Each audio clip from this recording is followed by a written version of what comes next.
নমস্কার, দেখছেন কলকাতা টিভি। আপনাদের সঙ্গে আমি ইন্দ্রাণী এবং যে খবরের দিকে নজর রাখবো, সন্দীপ ঘোষ প্রসঙ্গে কড়া কলকাতা হাইকোর্ট। অধ্যক্ষকে লম্বা ছুটিতে পাঠাতে নির্দেশ আদালতের। অধ্যক্ষকে এখনো কেন জিজ্ঞাসাবাদ করা হয়নি প্রশ্ন আদালতের। অধ্যক্ষের পদত্যাগপত্র এবং অ্যাপয়েন্টমেন্ট লেটার জমার নির্দেশ। ঘটনার কেস ডায়েরি তলব করা হয়েছে। সন্দীপ ঘোষ প্রসঙ্গে কড়া কলকাতা হাইকোর্ট। সন্দীপ ঘোষকে লম্বা ছুটির আবেদন করতে নির্দেশ আদালতের। ঘটনার কেস ডায়েরি তলব করা হয়েছে।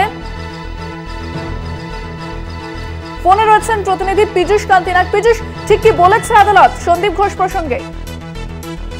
সন্দীপ ঘোষ প্রসঙ্গে আদালত বলেছেন যে তার অ্যাপয়েন্টমেন্ট লেটার এবং তার পদত্যাগপত্র আর বেলা 1টার মধ্যে জমা করতে হবে।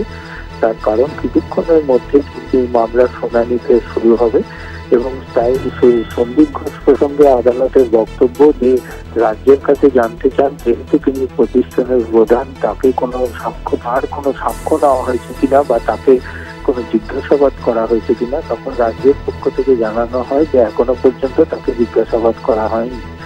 আদালত সেখানে বিস্ময় প্রকাশ করেন। আদালত বলেন যে একজন প্রতিষ্ঠানের প্রধানকে এখনো এই তদন্তে জিজ্ঞাসাবাদ করা হলো না।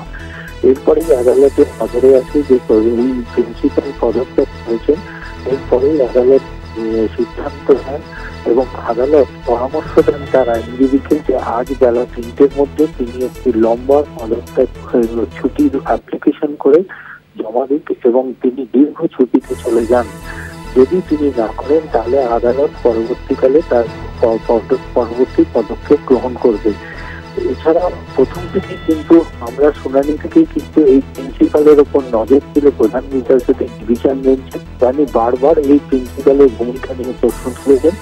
পরবর্তীকালে কেস ডায়েরি হাজির করানোর নির্দেশ দিয়েছেন প্রধান বিচারপতি এবং আর কিছুক্ষণের মধ্যে মামলার শুনানি শুরু হবে এবং সেখানে কেস ডায়েরি হাজির করা হবে রাজ্যের পক্ষ থেকে।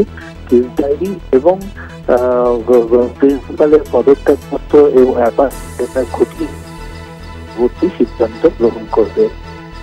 একেবারে নজর রাখো পীযূষ, ধন্যবাদ। কথা বললাম প্রতিনিধি পীযূষ কান্তি নাগের সঙ্গে। অর্থাৎ ঘটনার কেস ডায়েরি তলব করা হয়েছে এবং আদালত যথেষ্ট কড়া এই সন্দীপ ঘোষ প্রসঙ্গে। অধ্যক্ষের তাকে লম্বা ছুটির আবেদনের নির্দেশ দেওয়া হয়েছে। ছুটি না নিলে সন্দীপ ঘোষকে ছুটিতে পাঠাতে আদালত এমনটাই জানাচ্ছে।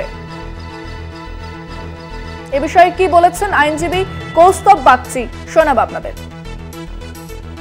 সন্দীপ ঘোষ যেভাবে রেজিগনেশন দিয়েছেন এবং তার কাছে তার রেজিগনেশন অ্যাকসেপ্ট না করে যেভাবে রাজ্য সরকার তাকে আবার একটা প্রাইস পোস্টিং ঘোষের একটা তিনি রিজাইন করতে চাইলেন কিন্তু তাকে আবার কোনো একজন সরকারি কলেজের প্রিন্সিপাল বানিয়ে দেওয়া হলো।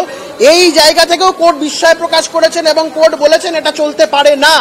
কোর্ট বলেছেন he should make an application for leave. যদি 3টের মধ্যে না করেন তাহলে কোর্ট কিন্তু অর্ডার পাস করবে to that effect. Subsequently court যেটা বলেছে উনার resignation letter as well as উনাকে যে অ্যাপয়েন্ট করা হয়েছে এই দুটো কাগজ রাজ্য সরকারকে বলেছে কোর্টে প্রডিউস করতে 1টার সময় যখন কেস ডায়েরি প্রডিউসড হবে। আমরা ফোনে আমাদের সঙ্গে রয়েছেন এই মুহূর্তে কংগ্রেস মুখপাত্র সৌম্য আইচ রায়। সন্দীপ ঘোষ প্রসঙ্গে যেটা দেখা যাচ্ছে যে আদালত যথেষ্ট কড়া অবস্থান নিচ্ছে, তাকে লম্বা ছুটিতে পাঠানোর যে আবেদন সেটা করার নির্দেশ দেওয়া হয়েছে এবং এই সন্দীপ ঘোষকে নিয়ে নানান এর আগেও কিন্তু তার ভূমিকা নিয়ে প্রশ্ন উঠেছে। কি বলবেন? দেখুন, হাসপাতাল চত্বরটাকে উনি মনে করেছিলেন যে একটা বিশাল বড় তৃণমূলের আস্তানা। ওনার কাজকর্ম নিয়ে দীর্ঘদিন ধরে বিভিন্ন অভিযোগ, বেনিয়ম অনিয়মটা হয়ে গেছিল রুটিন এবং উনি এতটাই প্রভাবশালী, উনি মনে করতেন যে হাসপাতালে উনি শেষ কথা। আইন শৃঙ্খলা বলে কিছু ছিল না, হাসপাতালের নিয়ম কানুন ছিল না, অলিখিত সাম্রাজ্য প্রতিষ্ঠা করেছিলেন সেই হাসপাতালে। ওনার কর্মকাণ্ড নিয়ে দীর্ঘদিন ধরে আমরা বারবার অভিযোগ জানিয়ে এসেছিলাম কিন্তু উনি কোনো তোয়াক্কা করতেন না, কারণ আশীর্বাদের হাতটা কালীঘাট আর ক্যামাকস্ট্রিট থেকে ওনার মাথার উপরে ছিল। তো আজকে যখন আদালত বলছেন এটা সঠিক কথা বলেছেন, আমরা আদালতকে স্বাগত জানাই। এই ঘুঘুর বাসার প্রধান মাথাটাই হচ্ছে এরা, এই ঘুঘুর বাসার নেতৃত্ব দিয়েছেন এরা। তাই তাদের বিরুদ্ধে আদালত যেটা বলেছেন ঠিক কথা বলেছেন।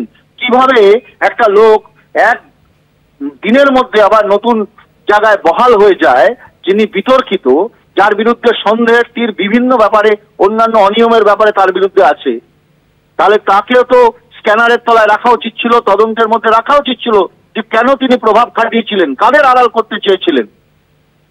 তাই আদালতের এই নির্দেশকে আমরা স্বাগত জানাচ্ছি। সঠিক বলেছেন। অনেক ধন্যবাদ। আমরা কথা বললাম কংগ্রেস মুখপাত্র সৌম্য রায়ের সঙ্গে।